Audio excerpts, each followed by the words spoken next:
A very good and cheerful good afternoon from the KTN News Center. It is Friday, the 25th of December 2015, and from the entire KTN News team, Merry Christmas to you. My name is Ben Kitili. KTN Newsdesk begins now. Let's take a look at the top stories this hour.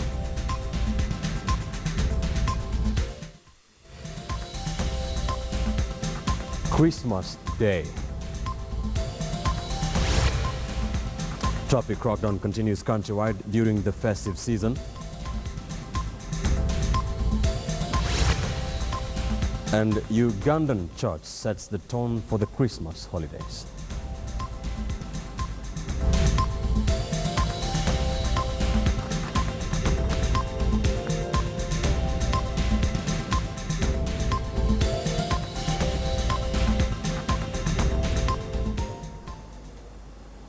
Welcome to the program. Now, Anglican Archbishop Eliud Wabukala led the faithful on Christmas service this morning at the All Saints Cathedral. In his sermon, Wabukala highlighted the importance of leading a life of words and action. He also touched on corruption and how it affects millions of lives.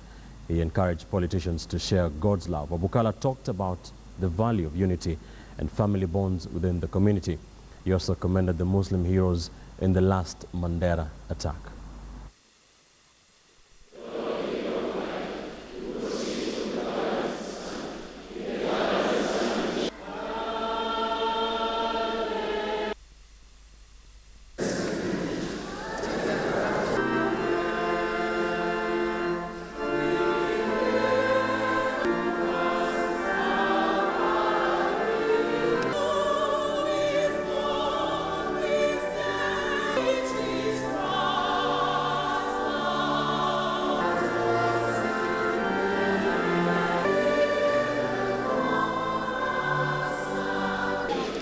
Now, there are very important lessons to all Christians of what has happened. One, I want to thank God for our nation and for our church, and particularly in the last few months where people are working together to maintain peace. I want to thank the Muslims and Christians who are in the bus to Mandera and worked together as brothers and sisters. Those are the gains that we need to encourage in our nation. And a few hundred meters down the road at the Holy Family Basilica, Catholic faithful attended the traditional Christmas Mass.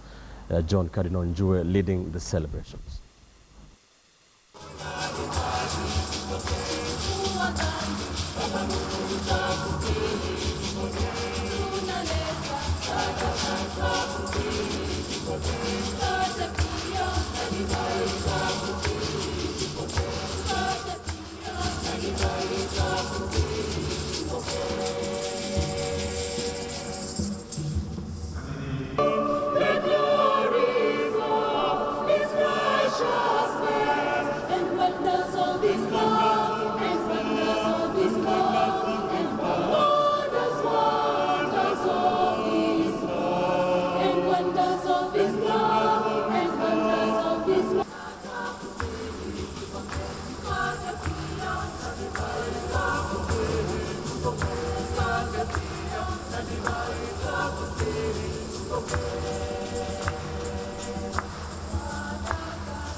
Nasadiki kwa Mungu mmoja, Baba Mwenyezi, Muumba mbingu na nchi na vitu vyote vinavyoonekana, na nakwambia Merry Christmas, kumbe ndani nimejaa chuki, ndani nimejaa ufisadi. Sasa wewe unakuwa tu msarakasi, habari zako ni habari tu za giza. Tumuombe Roho Mtakatifu wa Mungu basi atujalie kuangaziwa na mwanga huu wa Kristo ambaye amechagua kuwa kama sisi katika kila hali isipokuwa dhambi ili tuwe wakamilifu. That was the Christmas mood at the Holy Family Basilica here in the Kenyan capital, Nairobi. Let's now take a look at what happened at the St. Peters Basilica in Rome, Italy, where ahead of the Catholic Church, Pope Francis celebrated the Christmas Eve Mass. Here is part of that prayer session.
Back in the country, Deputy President William Ruto is wishing Kenyans a blessed Christmas and a happy new 2016. Ruto hosted wananchi who called on him at his Sugoi home. Here is part of Ruto's Christmas message.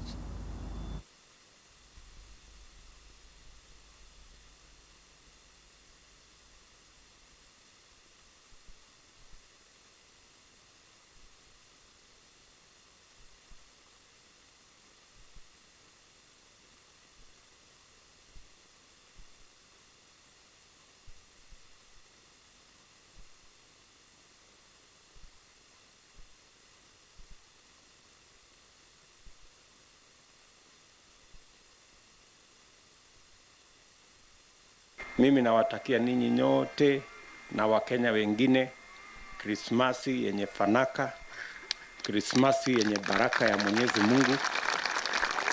Zote tujikumbushe yale Mungu ametuwezesha tufanye katika mwaka huu, na tuombe yale mambo tumepanga mwaka ujao atusaidie Mwenyezi Mungu kuyatimiza. As a message from the Deputy President William Ruto, this Christmas always a time of cheer and happiness. Now that's here is part of some goodwill messages that we have received from Kenyans from all walks of life. Take a look. Yeah, I'm Kennedy Okoth Njue, working here at Nanak House, and I want to wish all Kenyans a Merry Christmas and a Happy New Year. Diego Marus, so Iben kutoka pande ya Moiben. I wish my family and Kenyans Merry Christmas and Happy New Year 2016. To David Sanche Maklot, nikiwatakia Wakenya yote sikukuu mpya na mwaka mpya, nasema mkule sikukuu yenye baraka na muruke mwaka yenye fanaka. I'm David Samuel. I wish my family a happy Christmas. I wish also my staff, BD, happy Christmas, and the entire family.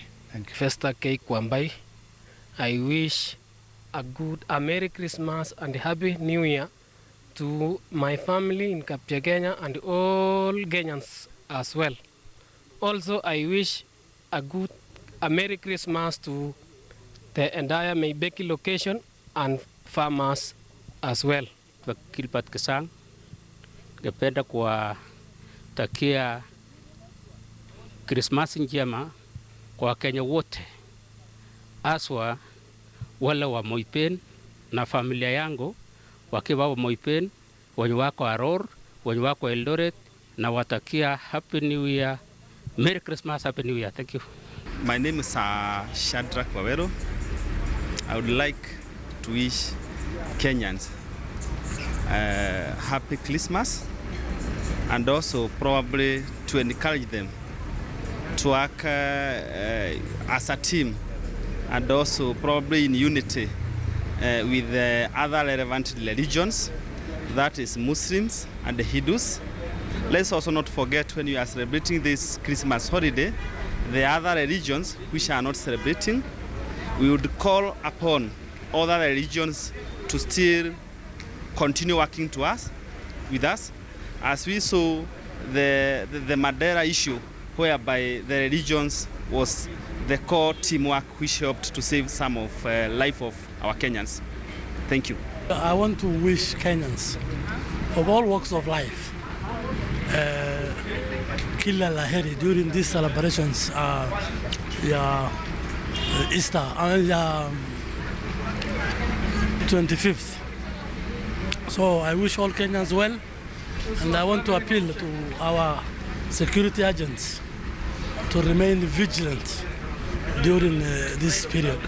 Thank you very much. Kwa majina naitwa Johnston Kiprono Malel. Mimi ni mkaaji wa Eldoret, na kwanza nitatangulia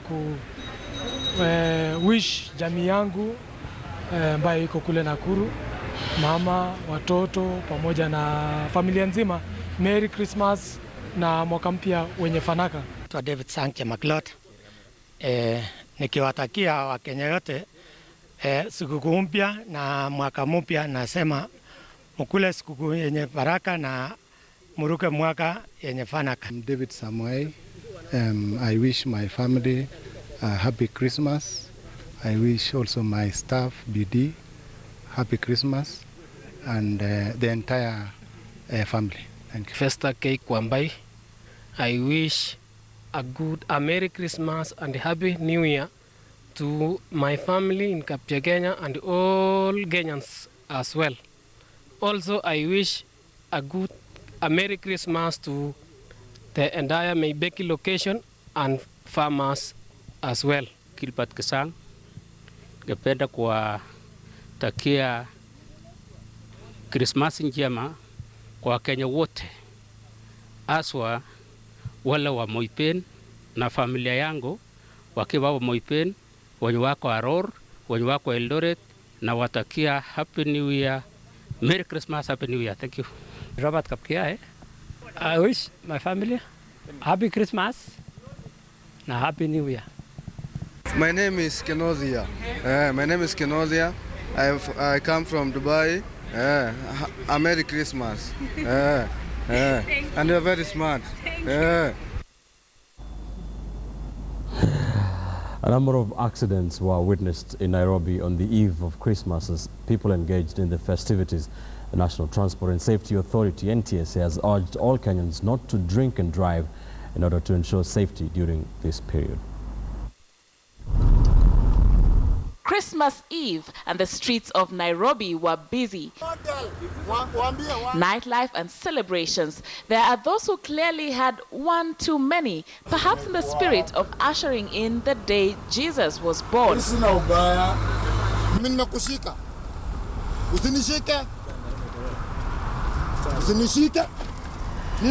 Police officers were on patrol ensuring safety and order in the city. Some businesses were open late at night, attempting to make the extra coin during the festive season. The businessmen saying they could feel the extra security provided. Kuna kambi ya chief hapa kando.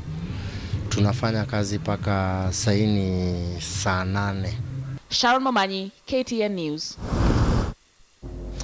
Good job by the NTSA. Make sure you are safe. The Samba Beach Carnival reached its grand finale this morning. Now, the Banyala Festival is being held for the very first time in Budalangi in the county of Busia, a region that is more famous for the Samia Cultural Festival that peaks tomorrow. Here are the moments of the just concluded events.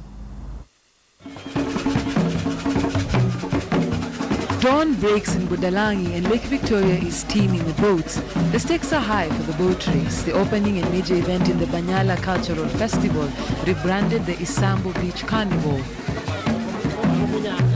It is intended to be a permanent fixture on the entertainment calendar of Busia County, Western Kenya, and here, of course, in Budalangi.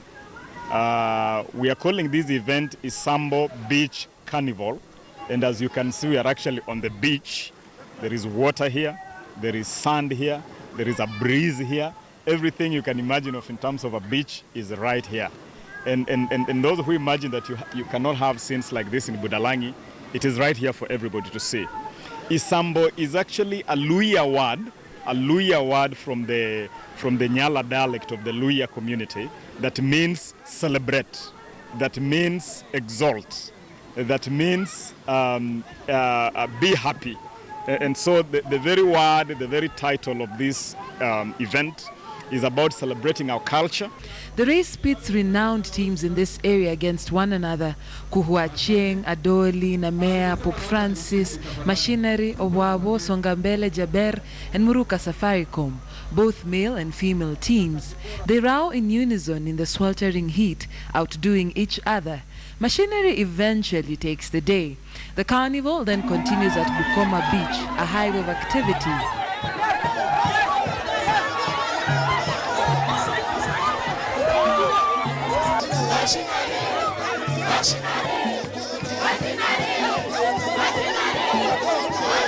The purpose of this festival is twofold. One, we want to send a very strong message to the Ministry of Tourism, to the government, that Western Kenya is a very rich tourism destination, that we have great potential that is unexploited, and that government should invest fully in exploiting this potential here. Number two, this festival is intended to tell the world that Budalangi is reborn. The era of floods and suffering and characterization of this Budalangi as a zone of a backwater zone has been buried in the past for eternity. Indeed, I want to rebuke government that we have been obsessed with marketing the usual tired tourism destinations. We only want to talk about the coastal zone. We want to talk about the Masai Mara. We want to talk about wildlife, but we forget that there are so many other unexplored potential in Western Kenya. The event drew visitors from the larger Western Belt, the Rift Valley, and stakeholders from the banking sector, as well as the Ministry of Tourism, to see its potential. However, organizers noted that access and lack of stellar infrastructure was a major challenge. The feat may stand out in years to come, but this area is hungry for tarmac roads to open it up, at least a 3-star hotel and an airport that meets international standards to accommodate the high number of guests. Local leaders say such plans are underway in Busia County, and if they come to fruition, the event can have an enabling environment to be as famous as Caribbean carnivals. The dramas of cultural heritage of the Banyala people played out in beach boxing and wrestling, both as sport and as a cultural feat, with other feats such as eating competitions and entertainment that lasted all night long, ushering in Christmas and setting the stage for the Samia Cultural Festival on Boxing Day.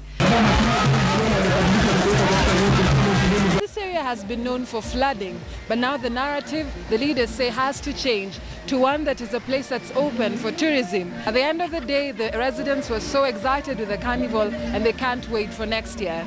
Dorcas Wangira, KTN News, Bukoma Beach, Budalangi, Busia County. Beautiful culture there from the West. The Nairobi Animal Orphanage offers a home to orphaned animals which otherwise would die in the wild. 3 lion cubs and a leopard cub share an enclosure where they've been spoilt by their sponsors, who pay for their upkeep with Christmas presents. Eve, an 8-month-old leopard cub, was found abandoned in northern Kenya and she was just a few days old. She was brought here to the Nairobi Animal Orphanage, where she's being raised alongside 3 lion cubs and a serval. And, as it is Christmas, they're getting fed and presents from their sponsors, who pay for their upkeep. They've eaten meat, beef, and also apart from the food, they've been brought presents, blankets, and toys to play with. The animals that are brought here would almost certainly have died in the wild. These 7-year-old cheetahs have been here since they were a week old. The orphanage uses the animals to educate young Kenyans and to raise funds for animal protection programs. People are able to get very close proximity to the animals, unlike what they would meet in the wild, except that we don't encourage this sort of facility to grow, because what Kenya has as its selling point is having animals in the wild, not in cages in a captive environment. The centre doesn't just care for young orphans, they also take in older animals, such as this, one of the rarest animals in the world, a zedong. In Kenya, it's very rare to get a crossbreed between a zebra and a donkey. He was kicking, biting the livestock, and then threatening their life, and that's why we had to rescue it. Most of the animals here will never be released back into the wild, as they are too used to human contact. But at least here they have a good chance at life, and they can still show they have a wild side. Despite the Christmas meal, the gifts and a secure future, it appears that young Godfrey here wants a present he can't have.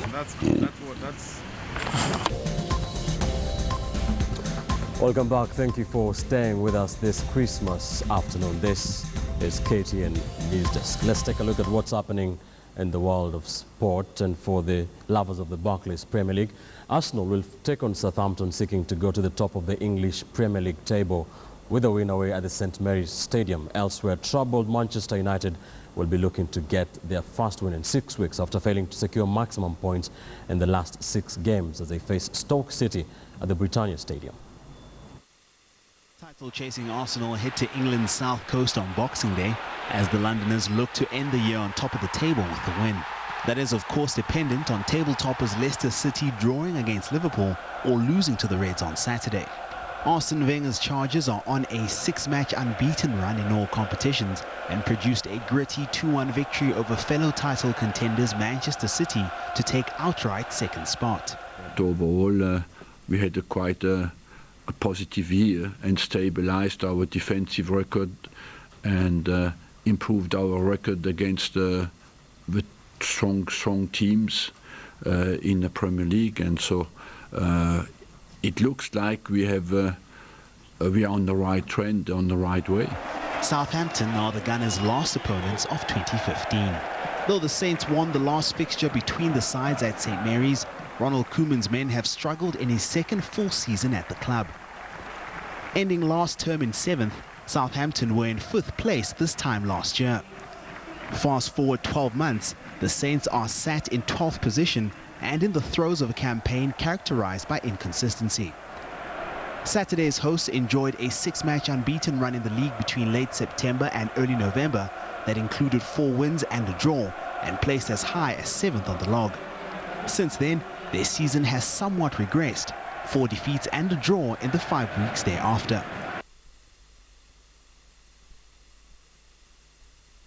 The schedule in the English Premier League during this festive season, whereby Man City will also take on Leicester and Chelsea to take on Manchester United before the new year. Now, 2015 saw a host of basketball stars visit Africa for different reasons. However, NBA's first game in Africa stood out as world basketball stars faced off in Team World versus Team Africa. Here are the highlights from that game. That the first at the Ellis Park Arena, as the first ever NBA Africa game not only made history but also made the global game stand up and notice as the NBA continued to strengthen its ties with the continent, making sure that the game of basketball continues to reach new heights. And with the stellar cast on show, it was no wonder that tickets were sold out in no time. And what followed was a festival of dunks, alley-oops, and even an appearance from legends of the game, 2 Hall of Famers who also happened to be 2 of the best players the motherland has ever produced, Hakeem Olajuwon and Dikembe Mutombo. 198 points scored, 101 to Team Europe. although it was the Africans that started well, 30 points to 17 in the opening frame, started by a dunk straight from the tip-off by Luke Mbaamote. All in the first half, the crowd got on their feet as the legends made their bow. What a surprise! Dikembe Mutombo and Hakeem Olajuwon, how about that? And then Olajuwon in a Houston number 34 jersey took us back with the dream shake.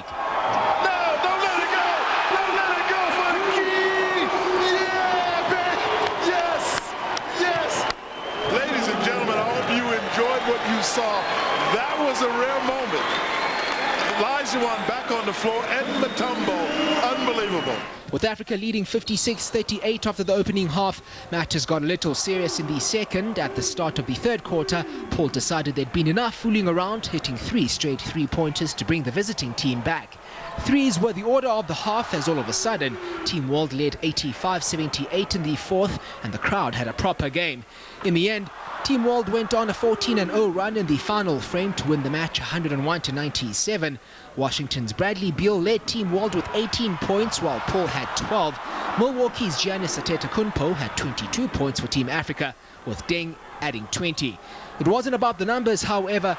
The fanfare, excitement and thrills of the NBA's first ever Africa game certainly lived up to expectation. The exhibition was the NBA's biggest step into Africa so far, and if the words of Commissioner Adam Silver are to be believed, it could also be the precursor to a pre-season and maybe even a regular season game on the continent.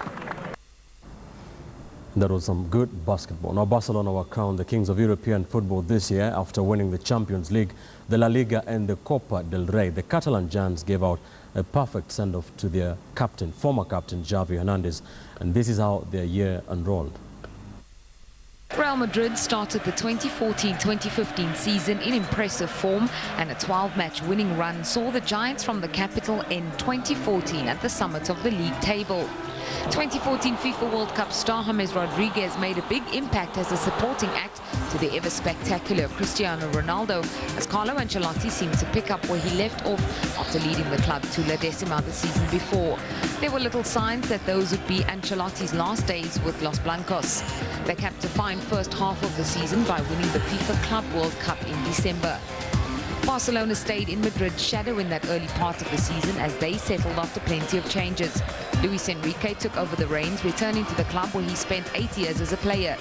It was the start of life after Victor Valdez, with Claudio Bravo defying his critics by going 754 minutes without conceding a goal. It was also the introduction of MSN to world football, the deadly attacking trio of Messi, Suarez and Neymar. Although we had to wait until October to see Suarez in a Barca shirt as he was serving a